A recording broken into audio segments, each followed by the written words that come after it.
So can you tell us what we know so far? Yeah. So about 1 o'clock this afternoon, we were alerted by a construction crew of possible human remains found in the rear of this location here in the 19,000 block of Woodingham. Our units responded and confirmed that we identified some human remains partially buried.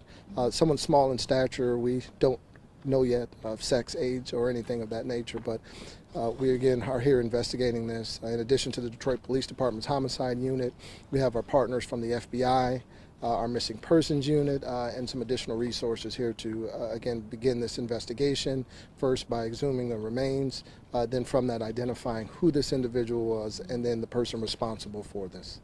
How does the FBI help in these types of investigations? Well, the FBI brings a plethora of resources, certainly from the anthropologic lens, certainly from the intelligence lens, as they're able to see if possibly anyone else was missing in the area. So again, they are an incredible partner and will help us expedite solving this issue or this matter. Around what time did this all happen? We received the call just after 1 p.m. on today's date. So this construction worker, is this house vacant? Were they working to remodel it? That's correct. So this house was vacant, and the crew here was there to do some renovations. My understanding is that while they were on the property, they noticed some damage, some siding peeling on the garage, and while looking in the area, they made the discovery and then alerted us. Was that body wrapped in anything, or in what condition was it? It looked to be, again, it was partially buried. It appeared to be it was in some type of burlap sack or blanket. So that's what we were able to see at that time. Again, a lot of unknowns, but we'll be working here through the night to find that information. Wondering, do you have any idea how long that body had been there? We don't know. But when you say human remains, was it decomposed? Was it still intact? I don't know if that's the right wording, but was it in a decomposition state? So we were able to identify that these were human bones. So this was not skeletal remains that we found. So based on what we saw, we were definitely able to identify that they were human. So if you're asking the state of decomposition, what was exposed was not fully decomposed and gave our investigators here at the scene enough to go by and positively identify the remains as human. Okay, have there been any reports of anyone missing from this address or any nearby address? Well, we're looking into that right now, sir. I'm not sure what all you asked prior as well, if there was anything. The basic stuff of what we know so far. Yeah, what do you know so far? Like, what is known? So known at this point is in the rear of this location. Just after 1 o'clock today, the Detroit Police Department was notified by some construction workers here at the location of the possible human remains at this, again, here.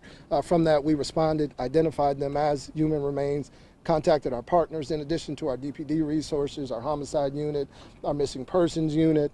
Our partners from the FBI are here to assist us in this investigation. So one, we can find out who this person is, and then more importantly, the person, well, just as equally important, the person responsible for this so that they can be criminally charged. Okay, so you do think this is a criminal investigation as well? It's too early to tell, but we are treating it as one.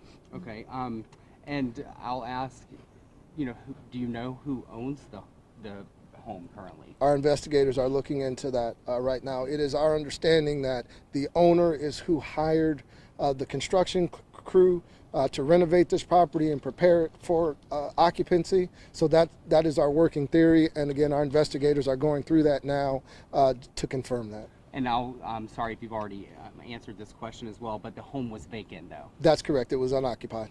Okay. What steps happen now with the medical examiner's office and taking a look at those bones? Yep, so again, we talk about those resources that we have in addition to the FBI, but also the Wayne County medical examiners. We would bring in an anthropologist, excuse me, I don't want to mess up anthropologist, an expert in that field, so we can begin that identification process, whether it be through dental records, whether it be through possible DNA if that's able to be obtained, and then overlaying that with any missing person records should be able to get us a running start to find out who this person is.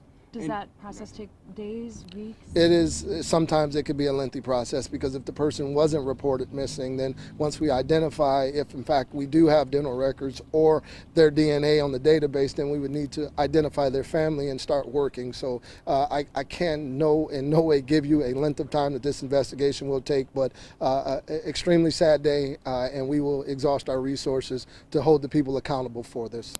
And we've heard that there may be an excavator coming as well.